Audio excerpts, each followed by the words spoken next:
Magandang umaga po sa inyong lahat. Ito po, i-prepare ko na po yung sa biryani, yung majubos manok po. Ayan po, ipapakita ko po sa inyo ang mga ingredients niya. Bawang, sibuyas, at patatas. Ayan po. Ito po yung pang-toppings ko po siya. Ayan po. Pang-toppings po yan. Pero yung sili po na pula at green, iluluto ko po yan. Pero yung kamatis po na yan at lemon, sibuyas, hindi na po kasi pang-toppings ko po yan. Bali, ito lang po yung igigisa ko. Yang bawang na yan, sibuyas.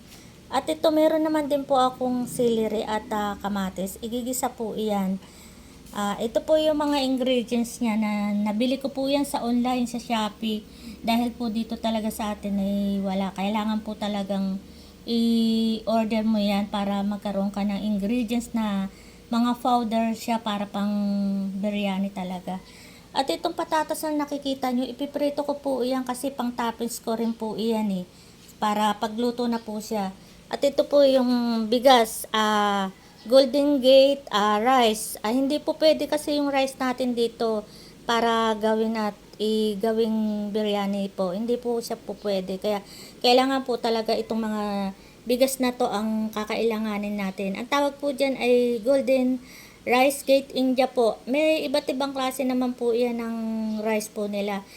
Hindi lang po talaga po pwede yung bigas natin Kailangan po ganyan ang gamitin natin. At ito naman po yung manok na bali dalawang buo po siyang manok na igigisa ko po yan. Bali pagka ito na nga po, igigisa ko na nga po siya. Yan po.